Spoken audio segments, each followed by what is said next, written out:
las regiones. Encontrémonos en el eje cafetero. Esta emisión de noticias RCN de las 7 de la noche la originamos desde La Tebaida en Quindío.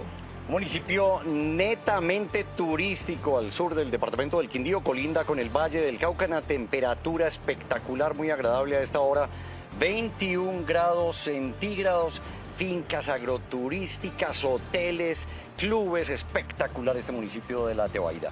Desde aquí Noticias RCN, vamos con los titulares. Por eso es inaceptable que se exalte el heroísmo de este hecho doloroso, porque eso ofende a las víctimas y humilla la memoria de nuestros muertos. En un fuerte mensaje, el presidente del Consejo de Estado, Luis Alberto Álvarez, pidió respeto por las víctimas del Palacio de Justicia y aseguró que el M-19 fue responsable de iniciar las horas de horror. Esta declaración hizo parte de los homenajes que se adelantaron hoy por la conmemoración de los 40 años del ataque al corazón de la justicia. Exclusivo Noticias RCN, tenemos los videos de Ricardo González horas después de haber atacado brutalmente a Jaime Esteban Moreno.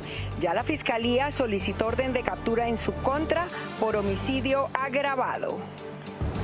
A la polémica exfuncionaria del Ministerio del Interior, Juliana Guerrero, le invalidaron los títulos profesionales. La Universidad San José certificó que Guerrero no fue a clases ni tampoco participó en evaluaciones académicas. Y así todo, el gobierno pretendía nombrarla viceministra de las Juventudes. Y después de la polémica, el Ministerio de Hacienda se echó para atrás en el cobro de la retención en la fuente para los pagos por billeteras digitales y breve. Ahora incluso trabaja para eliminar la retención para pagos con tarjetas. En Antioquia buscan a este hombre. Está señalado por las autoridades de golpear brutalmente a un perro. El cruel ataque contra el animal quedó grabado en video y ofrecen 50 millones por información sobre el agresor. Entre el miedo, la zozobra y la incertidumbre, así se sienten al menos 250.000 migrantes venezolanos en Estados Unidos que perdieron hoy la protección que les permitía vivir y trabajar temporalmente en ese país. Hoy en el termómetro político, crisis en el Centro Democrático por la definición de la encuestadora para elegir candidato.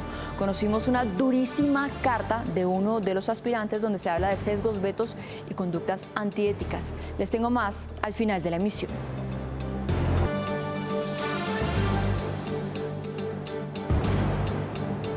Encontrémonos en el eje cafetero, encontrémonos en La Tebaida, en el bello departamento del Quindío. Tenemos mucha información a las 7 de la noche con 3 minutos sin el marido. Y empezamos, Felipe. Con sentidas ceremonias hoy se rindieron homenajes a las víctimas del horror de la toma y la retoma del Palacio de Justicia. Actos que estuvieron marcados por los vehementes pronunciamientos que hicieron los presidentes de las altas cortes, Inés María. Pues mira, el presidente del Consejo de Estado, Luis Alberto Álvarez, aseguró que no se debe exaltar este capítulo de dolor.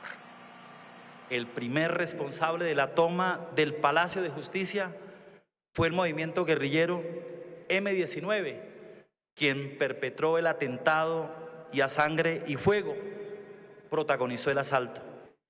Por eso es inaceptable que se exalte el heroísmo de este hecho doloroso, porque eso ofende a las víctimas y humilla la memoria de nuestros muertos. Y en medio de estos homenajes póstumos, el presidente de la Corte Constitucional, el magistrado Jorge Enrique Ibáñez, también habló y habló duro. Le pidió precisamente al presidente Gustavo Petro contar la verdad, ya que él hizo parte del grupo M-19. Él escribió un libro en su época sobre este tema. Adicionalmente, estaba privado de la libertad por una razón distinta en los momentos que ocurrieron los hechos, según lo han explicado, pero adicionalmente tuvo conocimiento de la preparación, según tenemos entendido. Yo no tengo esa información fidedigna, pero sabiendo él, por haber sido integrante de esa organización, qué fue lo que sucedió, podría ayudarnos. Para el presidente de la Corte Suprema, Octavio Tejero, el holocausto derrumbó las bases de la democracia en Colombia. Ese suceso derrumbó las bases de la democracia, de la justicia, de la paz, de la comprensión, de la libertad, de la dignidad, derrumbó todas las bases de la unidad de un país.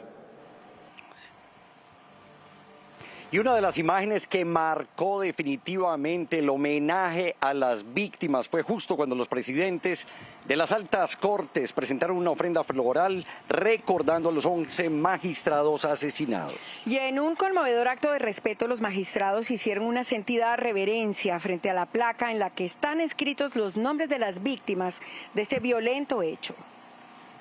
Y en la Catedral Primada, el cardenal Luis José Rueda presidió una Eucaristía donde asistieron altos funcionarios y las familias de las víctimas de este holocausto hace 40 años.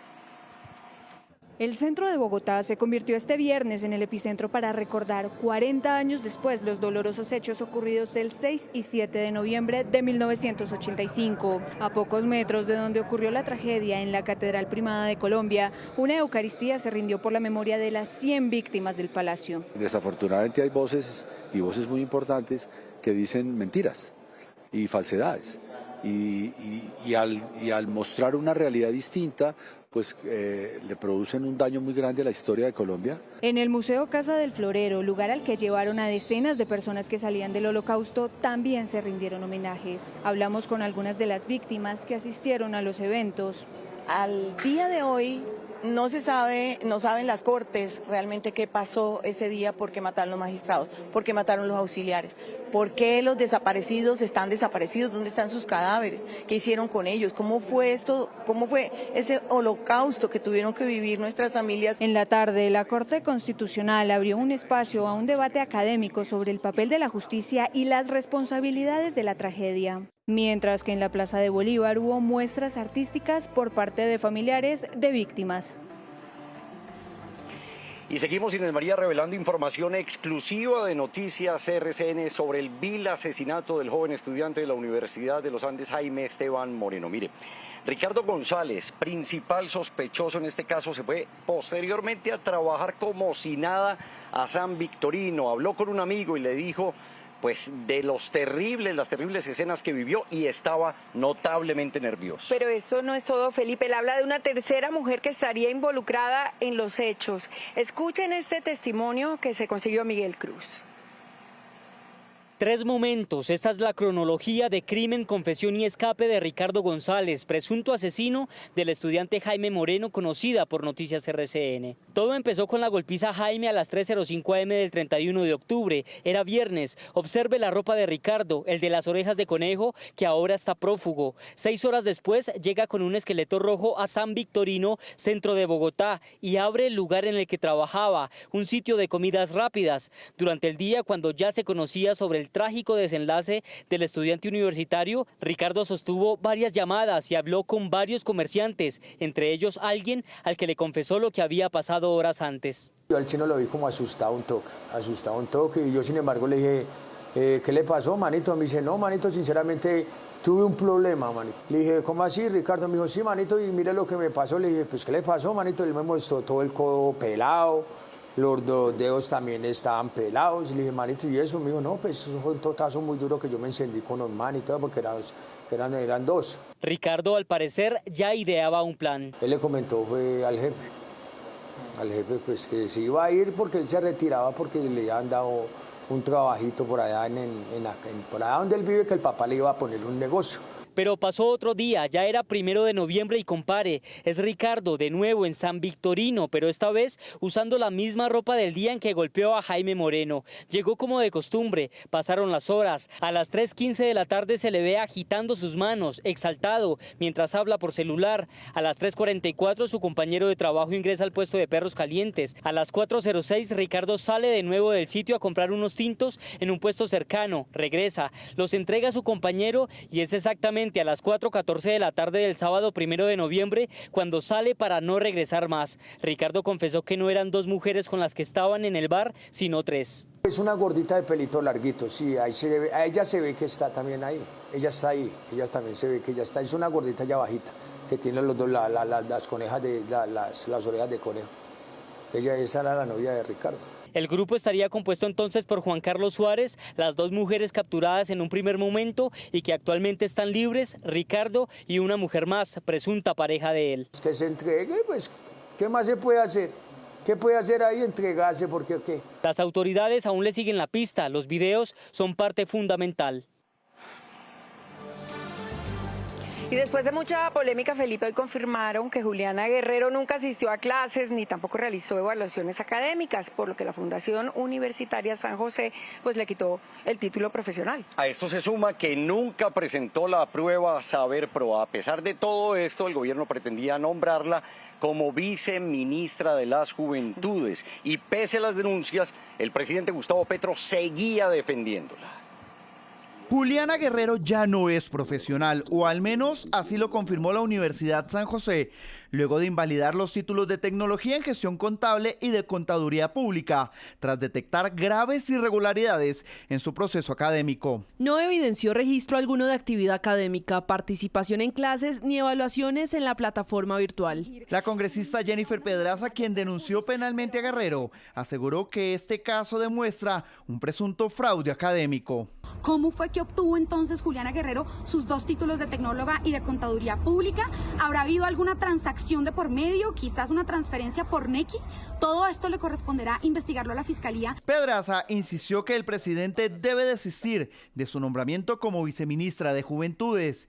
Y es que a pesar del escándalo, el mandatario ha defendido a Guerrero en varias oportunidades. Simplemente la atacan porque es joven, popular y afro y mujer. La cercanía al presidente es visto con celo. Guerrero aseguró en su momento que solo debía presentar los exámenes del Saber Pro para completar el trámite de sus títulos profesionales. La exfuncionaria del gobierno los iba a presentar este fin de semana. Y tremenda abucheada la que recibió el ministro de Minas y Energía. Esto fue en la clausura del Congreso del sector de estaciones de combustible. Ahí esperaran que el ministro pues hablara del gremio y resulta que habló de la favorabilidad del gobierno. Miren cómo le fue. Registra este gobierno un 44% de popularidad. Y esto puede tener una...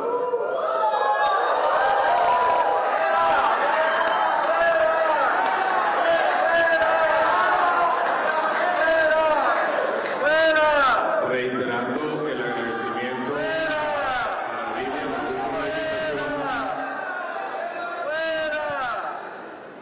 La crueldad contra los animales es algo que no solamente debe indignarnos, sino que también debe tener consecuencias legales. En Antioquia, un hombre golpeó brutalmente a un perro. Dicen que hasta incluso lo asesinó. Pues el presunto agresor ya está identificado y aunque se anunció que se entregaría a las autoridades, aún no lo ha hecho. El brutal ataque contra un perro ocurrió en el Bajo Cauca antioqueño. El violento hecho quedó grabado en un video que nos abstenemos de publicar por la crueldad de las imágenes. El hombre que golpea en varias ocasiones a la mascota fue identificado por las autoridades. Desde la gobernación publicaron una fotografía para dar con su paradero. Estamos esperando que esta persona se entregue o que las autoridades lo capturen, encuéntrese donde se encuentre para que purgue y pague por esta situación tan lamentable que cometió. Infortunadamente no existe una denuncia penal, por lo tanto se desconoce cómo se encuentra el animal. Agradecemos a toda la comunidad, a todos los que hicieron sus denuncias en redes sociales, pero también hacemos un llamado y una invitación a pasar de las redes sociales a las autoridades, que podamos denunciar ante la Fiscalía, ante las inspecciones, para que ellos puedan desarrollar las actividades necesarias y se tomen acciones contundentes.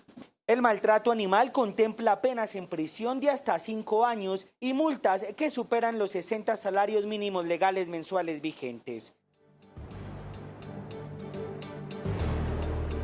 Hablemos ahora, Inés María, del calendario electoral y atentos porque a partir de mañana empiezan las inscripciones para los candidatos al Congreso. Pues el plazo vence exactamente el 8 de diciembre. Pero miren, mañana también inicia la ley de garantías. Entidades locales no podrán suscribir contratos para ejecución con recursos públicos. Esta figura va a ser el 31 de enero. A partir de esa fecha se extiende a todas las entidades del Estado hasta el 31 de mayo o hasta el 21 de junio en caso de que haya pues segunda vuelta.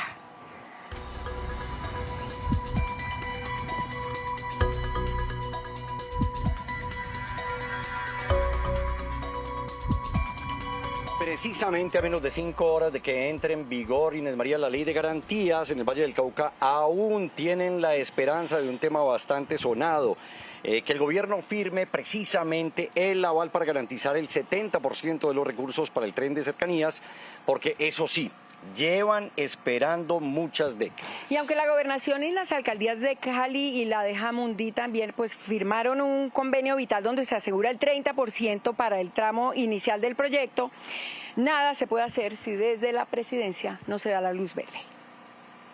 El tren de cercanías del Valle del Cauca, uno de los proyectos más ambiciosos en el suroccidente del país, está en vilo. Lo único que nos falta es el visto bueno del gobierno nacional. Hoy estamos todavía con la esperanza, la fe puesta en Dios y que el presidente nos acepte hoy el tren de cercanía en la cofinanciación del 70%. De no firmarse el aval, Cali, Jamundí, Jumbo y Palmira deberán esperar mucho más tiempo para esta nueva alternativa de transporte. Si no llega ese aval, seguiremos trabajando y en los próximos meses insistiremos en el aval técnico del Ministerio de Transporte, en el aval fiscal del Ministerio de Hacienda. Que va a permitir disminuir los tiempos de desplazamiento en este primer tramo Jamundí-Cali, disminuirlos en un 33%. El llamado es el mismo, que el gobierno nacional priorice la calidad de vida de 2.5 millones de personas. El Ministerio de Hacienda ya no cobrará retefuente por los pagos con billeteras digitales y breve. Tras la polémica por el cobro, el Ministerio y la DIAN ahora trabajan un proyecto de decreto en el que la retefuente también será de 0% para los pagos con tarjetas débito, crédito y datáfono. La intención de nivelar las reglas del juego entre medios de pago con tarjetas débito y crédito por una parte, y los sistemas electrónicos de pago de bajo valor, por otra, se mantiene, pero ya no según una retención del 1.5%, sino una retención del 0%. Y siguiendo con noticias económicas, el dólar cerró por debajo de los 3.800 pesos, algo que no ocurría desde abril del año pasado. La divisa abrió en 3.789 pesos. El promedio de negociación fue de 3.779 pesos, cerrando en 3.783 pesos. ¿A qué se debe esta caída? Escuchen ustedes. El dólar cae a nivel global debido al cierre en el que se encuentra el gobierno de Estados Unidos. Adicionalmente, también contribuye los recortes de tasas de interés que viene llevando a cabo la Reserva Federal. A nivel local tenemos las operaciones de manejo de deuda que ha venido realizando el gobierno y monetizaciones, así como también la expectativa de un cambio político el año entrante. Bueno, y aquí estamos disfrutando de la maravilla de la naturaleza. Se trata del Hotel Mocawa Resort en La Tebaida, algo que ustedes deben conocer, es un paraíso. Muchos visitantes europeos, visitantes de Estados Unidos vienen, suramericanos fascinados con toda esta infraestructura, constructores del eje cafetero del Quindío además. Pues desde este mágico lugar nos vamos a un corte de comerciales, pero ya regresamos con más noticias RCN.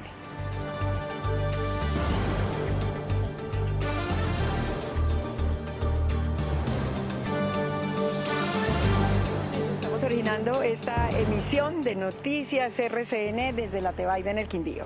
Claro que sí, Inés María. ¿Se acuerdan ustedes del cinematográfico robo a un carro de valores en el río Hacha, La Guajira? Pues les contamos que cayeron los responsables. Así es, los hombres que se robaron más de 8.000 millones de pesos en 12 tulas fueron capturados por la DIJÍN.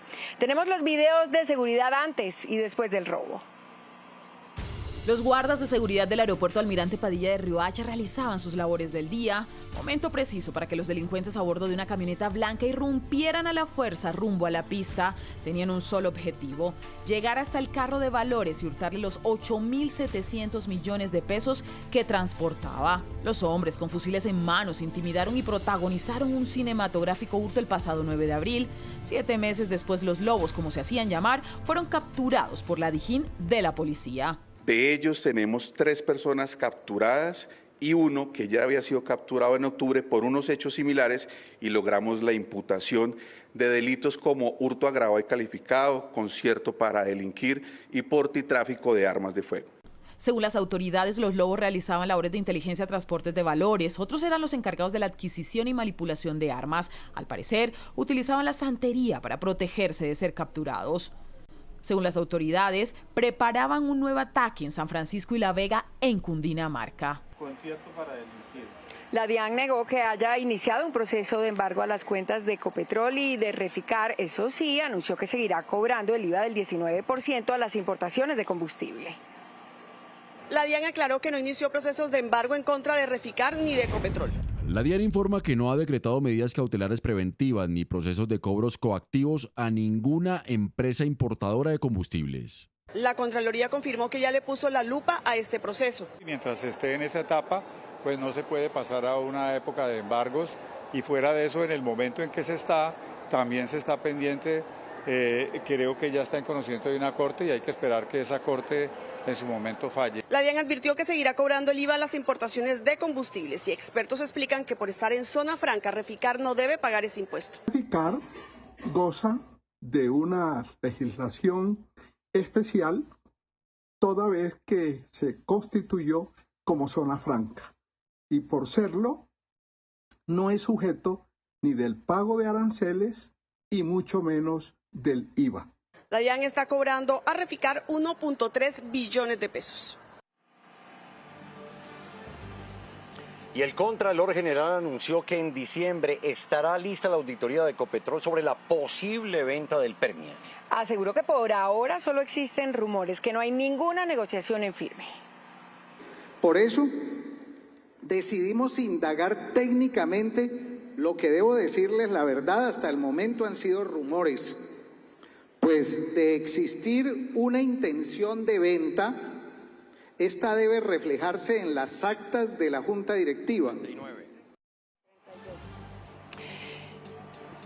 Y avanzamos con más noticias precisamente a esta hora, con el miedo a que sean deportados miles y miles de venezolanos en Estados Unidos. Cerca de unos 250.000 migrantes que perdieron su estatus de protección temporal TPS, pues que les permitía vivir y trabajar de una manera tranquila en Estados Unidos, temen su deportación. Quedaron desprotegidos y con la pregunta, ¿y ahora? Hoy, al menos 250.000 venezolanos no saben qué va a pasar luego de que el estatus de protección temporal que les permitía vivir y trabajar temporalmente en Estados Unidos venciera. Temen que en cualquier momento puedan ser deportados del país. Claro que hay miedo, hay un temor de perder todo lo que se ha construido en este país. Muchos sienten que están en un limbo. Estamos en una trampa, nunca nos imaginamos que los venezolanos íbamos a estar perseguidos en nuestro país y también aquí.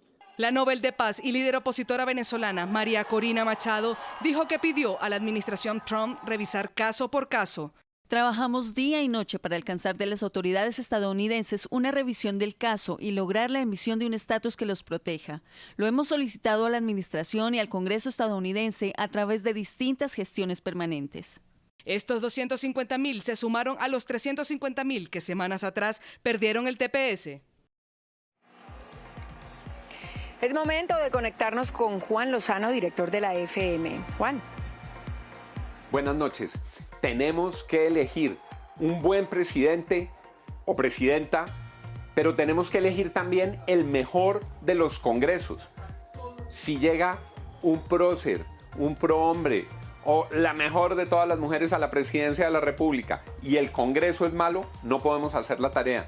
Ellos aprueban los impuestos, hacen el control político, pueden cambiar la Constitución. Imperativo para Colombia, poner en la lupa a los congresistas. ¿A quiénes vamos a elegir? En un país tan presidencialista nos concentramos en la elección de presidente y se nos olvida la elección de Congreso. Hay que elegir a los mejores. Exigencia a los partidos, para que no metan bandidos, para que metan gente buena, para que metan gente trabajadora, no los que van detrás de los contratos, detrás de enriquecerse o detrás de no hacer nada. La mejor gente que se pueda, Colombia la debería llevar al Congreso. Toda la lupa puesta en el Congreso y desde nuestra parte, todo el esfuerzo por hacerle seguimiento a hojas de vida, propuestas y a buscar los mejores nombres para Colombia en el Congreso.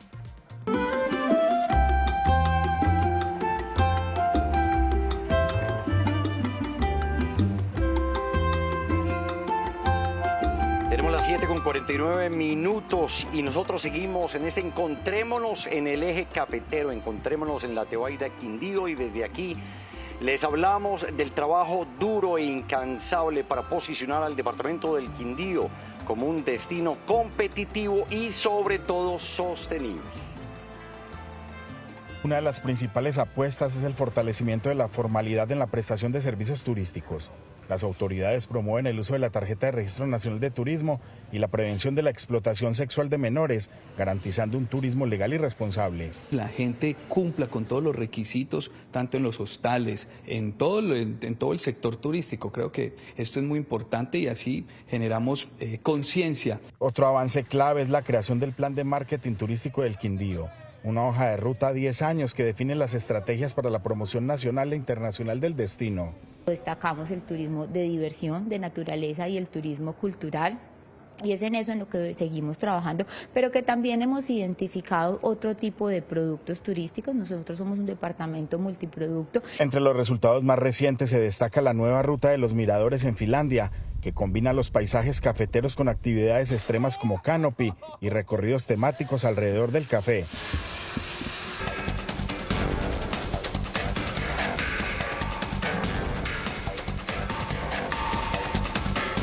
Hola, bienvenidos al termómetro. Le medimos la temperatura al ambiente político y se la regulamos al poder. Hoy vamos a hablarles de crisis en los partidos.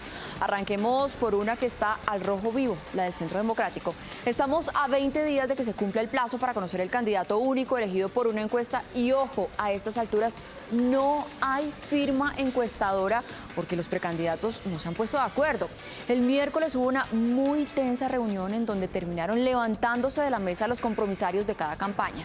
Ayer apareció esta durísima carta de Miguel Uribe Londoño, dirigida al director del partido Gabriel Vallejo, hablando de sesgos, vetos y conductas antiéticas en ese proceso de selección de firma encuestadora. Ojo a lo que dice, comillas. Ayer se me acusó directamente de antiético. Se insinuó que tengo acuerdos poco transparentes con el candidato Pinzón. Se atacó a mi equipo de trabajo en un acto de xenofobia. He sido absolutamente respetuoso frente a ataques de toda índole que ya venía recibiendo mi hijo Miguel hace 1 año y medio.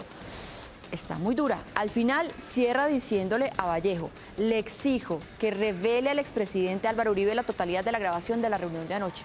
Uy. Eso destapa y confirma peleas antiguas en el partido. Ahora, la otra crisis, la del partido de la U. Y sí, es porque por un lado hay una facción de esa colectividad que se está acercando a Roy Barreras, que busca por todas formas darle el aval. Pero por el otro lado hay un grupo que quiere jugar en esa coalición antigobierno al lado de los expresidentes César Gaviria y Álvaro Uribe. Atentos. En la reunión que hubo este miércoles en la casa de Nadia Ablel con los partidos Conservador, Liberal, Cambio Radical, Centro Democrático y Cristianos, hubo un altísimo representante del partido de la U. No les vamos a dar el nombre, pero ustedes van a sacar sus conclusiones. Nos dicen que esa persona estuvo en calidad de observador, más que decisor. Sin embargo, eso molestó mucho al gobierno nacional, tanto que ya envió mensajes de recortar cuotas de la U o incluso no firmar el proyecto del tren de cercanías que tanto beneficiaría a Valle del Cauca. No digo más. Y en esa dualidad de si la U está con el gobierno o en la oposición para las elecciones de 2026 hay otro nombre que se está moviendo, el del exministro de las TIC, Mauricio Liscano. Esta semana invitó a una cena en su casa a varios representantes de esa bancada, por supuesto para tantear su apoyo. Ojo porque hay una tercera opción que se abre y es que el partido pueda apoyar a Liscano o a Roy Barreras, pero no ir a la consulta del Frente Amplio y participar más bien en otra consulta de centro o centro izquierda. ¿Cómo se mueve la política? Cuando suba o cuando baje la temperatura, acá estaremos con el termómetro político. Feliz noche.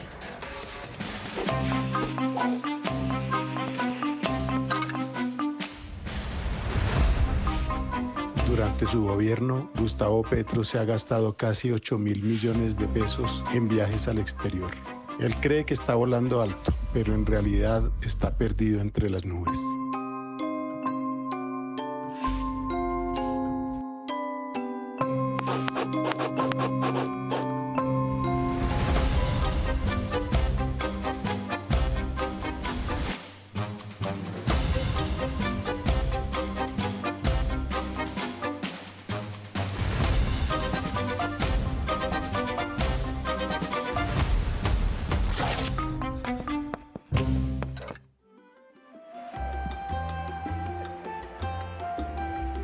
y así llegamos al final de este Encontrémonos por las regiones, Encontrémonos por el eje cafetero. Hemos emitido esta emisión de Noticias RCN desde la Tebaida y nos vamos con un sabor muy alegre, el de su gente, el de esta región, el de la comida. No, bueno, porque ese acá es el pasa principal. uno de la bandeja paisa con chorizo y chicharrón al sancocho. Me escribe un televidente fiel, James Orozco, desde Manizales, que le invita a comer sancocho Manizales. Ahí verá. Ah, bueno, vamos a ver cómo nos organizamos, James. Ojalá podamos llegar, pero esto ha sido maravilloso, de verdad. Gracias al eje cafetero por recibirnos siempre con esta amabilidad. Nos vamos con el corazón llenito de amor. Gracias a todos los quindianos. Un abrazo muy especial, un feliz fin de semana, una feliz noche. Que estén bien. Feliz noche.